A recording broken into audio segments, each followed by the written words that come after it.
Hi everyone, and welcome to this tutorial video. In this video I'm going to be showing you how I draw an owl.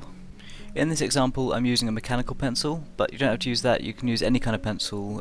I recommend HB or 2B and maybe a 6B pencil for some of the darker tones.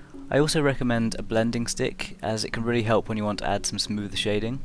If you don't have a blending stick, then you can just use your finger. I'll also mention that in this video I'm drawing on a smooth Bristol board. To start off, before drawing any of the outlines, I like to draw a vertical line to help with the symmetry, and then I draw a horizontal line to help with the alignment of the eyes. Once those lines were laid down, it was time to start with the outlines, and I started off with I guess what you call the eyebrows, just some diagonal lines going above the eyes, and then I drew the eyes themselves. They're almost completely circular, but with a flat line on top.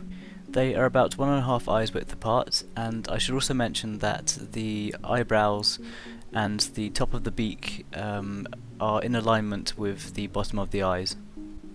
After that, I drew the outlines of the beak. This is made much easier when you have the vertical line already drawn. And then it was time to start plotting where the different layers of feathers would be added. There's a couple of lines underneath the eyes, and there's some feathers alongside the beak, and a full circular layer of feathers going outwards from the eyes themselves. And then after that it's time to add the outlines of the owl's head itself, and the ears are in line and actually connected to the eyebrows.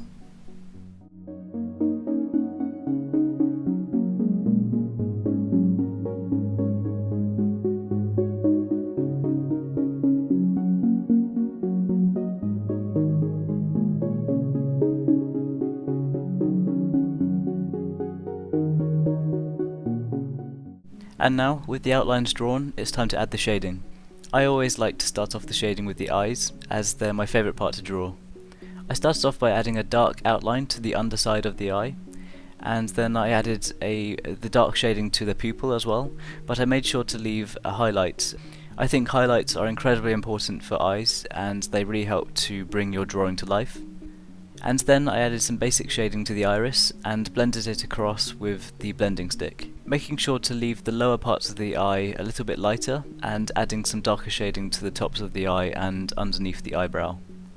Once the shading had been added to both eyes, I started adding some shading to the ridge underneath the eye and above the eye as well, but I made sure to leave a layer of white feathers around the eye. So then it was time to add some shading outwards from the eye, treating the eyes themselves as the centre and then drawing the feathers outwards from them. For this I used quick sharp strokes with the pencil. It's important not to think too much about the placement of feathers, as feathers on an owl are always going to be moving and changing, so you can loosen your grip on the pencil and actually build up the layers of the feathers with just quick sharp strokes outwards from the eyes. At this point I also used the blending stick to help blend the shading outwards from the underside of the eye. After that I added some shading to the beak, and I made sure to leave some white highlight outlines around the edges of the beak to help it stand out against the background of feathers. And then I worked on the layer of lighter feathers around the beak, and these feathers actually kind of look like a moustache. With most of the details of the face shaded, it's time to move on to the top part of the head, starting from the upper part of the beak. As you can see in this example, I built up layers of dark shading in kind of a speckled pattern, and then I blended between them with a blending stick, and it gave this kind of layered effect of feathers starting from the beak and travelling upwards towards the top of the head. And remember that at any point you can use the eraser to help add some highlights. As you continue to add the details towards the top of the head, you don't have to focus so much on the details, because you kind of want the details to remain on the face, and so you can draw the attention towards the details that you've added to the eyes and the beak. And along the edges of the eyebrows there's a layer of white feathers, and then they build up towards some really dark black feathers just above the eyes. And you can continue to add the layers of dark feathers going upwards towards the top of the ears. I also made sure to add some darker shading to the insides of the ears themselves. Then it was time to go back to add more details to the outer edges of the face, starting by adding a darker outline of feathers around the outside of the circular areas that we'd already shaded, and to help blend them across I used the blending stick.